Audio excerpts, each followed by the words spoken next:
অভিনয়ের জন্য দর্শক মহল থেকে ছুড়ে এসেছিল তার দিকে চটি।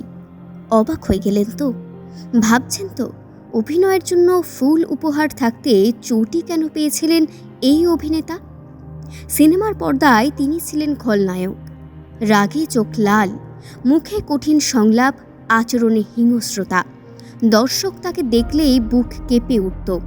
কিন্তু পর্দার আড়ালে চুপচাপ, লাজুক, ভীষণ কোমল একজন মানুষ, বিকাশ রায়। কিন্তু কেন তার প্রতি দর্শকদের এমন বিরূপ আচরণ?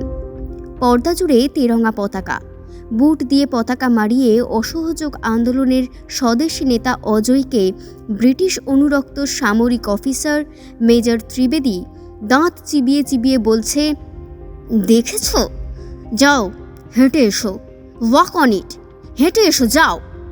কখনো দৃষ্টি নিক্ষেপ করে দাঁতের দাঁত চিপে মেজরের দৃঢ় উচ্চারণ, you would not, alright then take it, take it. ব্যাস, দর্শকের মধ্যে থেকে তার মাথা লক্ষ্য করে এগিয়ে এলো এক পাটি চটি। কি ভাবছেন অভিনেতা রেগে কোনো পথ বেঁচেছিলেন? না, তিনি অত্যন্ত যত্ন এবং আনন্দের সহিত চটিটি মাথায় ঠেকিয়ে বলেছিলেন, এতদিনে আমার অভিনয় সার্থক হলো, আমি সেরা জীবনের পুরস্কার পেলাম। ভাবুন তো, অভিনয়কে কতটা বাস্তববাদী করে তুললে এমন প্রতিক্রিয়া পাওয়া যায়।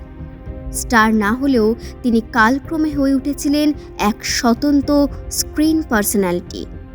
এককালে আর মনে হতো না তিনি তথাকথিত অভিনেতা, মনে হতো না তিনি অভিনয় করছেন। বিকাশের জন্ম 1916 সালের 16ই মে কলকাতার ভবানীপুরে। মাত্র 10 বছর বয়সে বিকাশ মাকে হারান। শৈশব থেকেই তার ঝোঁক ছিল সাহিত্য, নাটক আর অভিনয়ে। কর্মজীবন শুরু করেছিলেন শিক্ষকতা দিয়ে। থিয়েটার তার প্রথম প্রেম, আর সেখান থেকেই ধীরে ধীরে সিনেমার পথে পা বাড়ান তিনি।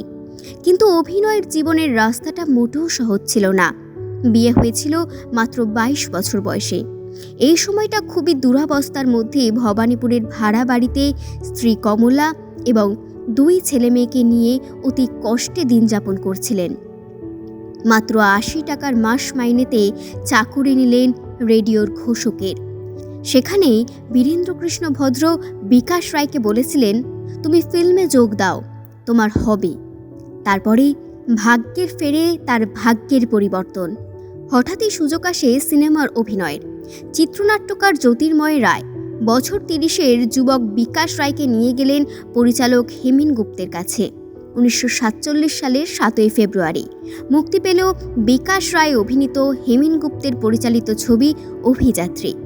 তারপর ছদ্মবেশী, আরণ্যনিকেতন, উত্তর ফাল্গুনী, রত্নদ্বীপ, মরুতীর্থ হিংলাজ, আমার পৃথিবী, কেরি সাহেবের মুন্সি, একের পর এক ছবিতে অভিনয় করে দর্শকের মনের আসনে স্থায়ী নিয়ে নিয়েছিলেন।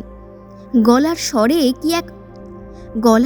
কি এক জাদু ছিল, যার ফলে তার মুখের সংলাপের প্রতিটি লাইন চমৎকার শোনাত। তার উপস্থিতি ছিল ঠোঁটে গোজা জ্বলন্ত সিগারেট, সাহেবি কায়দা, কেতাদুরস্ত পোশাক, দাঁতে চেপে ধরা পাইপ। তিনি ছিলেন ভার্সেটাইল অভিনেতা। নায়ক, কৌতুক চরিত্র, এমনকি খল চরিত্রও নিজের সেরাটা দিয়েছিলেন। ওকালতি পাশ করেও বাস্তব জীবনে সেরা উকিল না হলেও বড় পর্দায় বারংবার নিজের উকিল চরিত্রে প্রশংসিত হয়েছেন। তার শেষ জীবনটা ছিল শান্ত, ব্যথা আর অভিমান মেশানো নিস্তব্ধতা।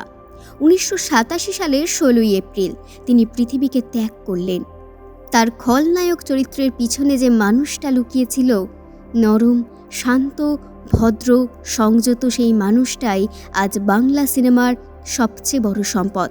কিন্তু তার সংলাপ, তার চোখের ভাষা, তার শক্ত অভিনয় আজও ছুঁয়ে যায় দর্শকের মন। বিকাশ রায় যেন বলে গেছেন, যে মানুষটা আলো ছড়ায় সে চলে যায়, কিন্তু আলোটা থেকে যায়।